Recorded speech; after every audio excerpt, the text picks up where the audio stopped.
সবাইকে স্বাগত জানাচ্ছি। আমরা আজকের এই ভিডিওতে আমি এখন অবস্থান করছি বোয়ালখালীর কবির পোকার দোকানের পাশে।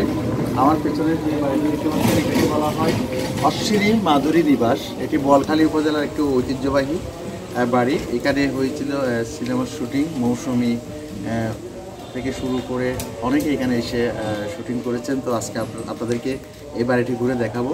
আরেকটা কথা, এটা এখন চন্দ্র কনভেনশন হল, এবং বাড়িটাকে একটা কনভেনশন হল বানানো হয়েছে এবং এখানে বিভিন্ন বিয়ে শাদীর অনুষ্ঠানগুলো এখানে হয়ে থাকে। তো চলুন আমরা বাড়িটি ঘুরে দেখি। দর্শক, এটা হচ্ছে প্রবেশ গেট।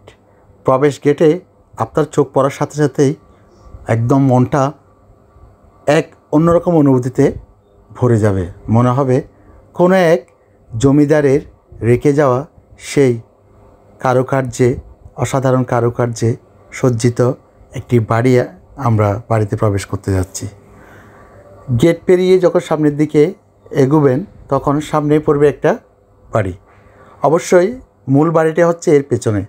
সামনের এই ঘরটাতেই লেখা আছে অশ্বিনী মাধুরী নিবাস। অর্থাৎ এই বাড়ির যিনি প্রতিষ্ঠাতা, ওনার নাম ছিলেন অশ্বিন কুমার চন্দ। উনি বাড়িটি প্রতিষ্ঠা করেন। যা বলছিলাম, বাড়িটি এত সুন্দর, হয়তোবা ভিতরে প্রবেশ না করলে কেউ বুঝতে পারবে না।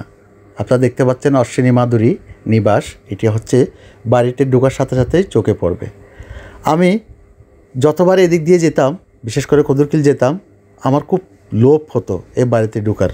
কারণ এত সুন্দর একটা বাড়ি আমাদের বোয়ালখালীতে আছে। এটা না দেখলে কেমন জানি কিছু একটা দেখা হয়নি মনে হবে। তো যাক, আজকে সময় এবং সুযোগ পেয়ে গেছি ঢোকার, তাই ঢুকে পড়লাম।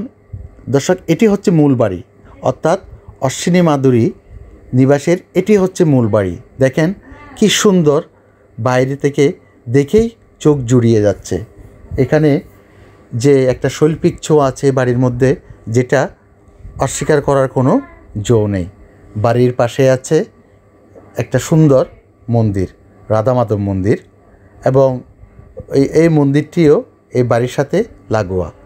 যাই বলছিলাম, এই বাড়িতেই শুটিং হয়েছিল পবিত্র ভালোবাসা নামে একটি সিনেমার, যে সিনেমায় অভিনয় করেছিল চট্টগ্রামের রোকন, মৌসুমি, মাহিয়া মাহি সহ আরও অনেক শিল্পীবৃন্দ।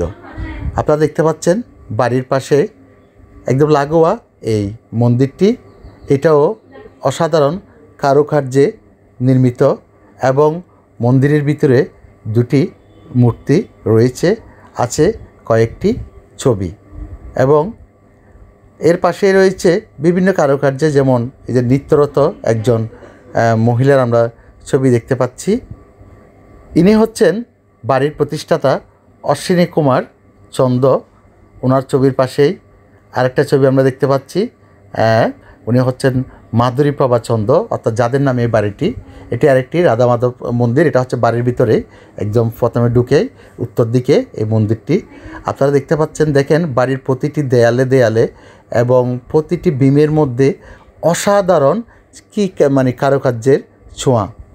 এর চারপাশে আপনি যতই দেখবেন ততই বিমুগ্ধ হবেন। এই বাড়িটি একদম ছায়াঘেরা, বৃক্ষঘেরা, সুশীতল পরিবেশে অবস্থিত।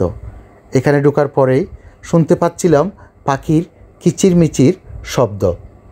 বিকেলের সোনারোদে বাড়িটিকে মনে হচ্ছে যেন এক টুকরো স্বর্ণখচিত একটি দালান।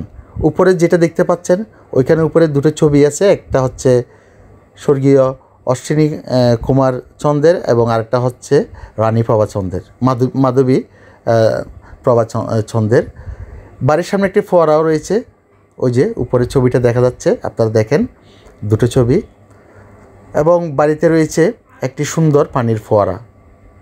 এটি বিভিন্ন অকেশনে, বিভিন্ন অনুষ্ঠানের সময় এটা ছাড়া হয়।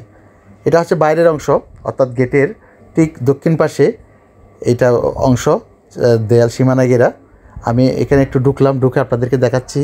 দেখেন নিচে টাইলস করা, পুরো একদম নিচের বাড়িটার পুরো নিচে যেই আঙ্গিনাটা আছে, প্রাঙ্গণ আছে, টাইলসে মোড়ানো, এবং খুব সুন্দর বাহারি রঙের পাতাবাহার গাছ, সেই সাথে নারিকেল, সুপারি সহ বিভিন্ন প্রজাতির বৃক্ষে ঘিরে আছে এই বাড়িটিকে।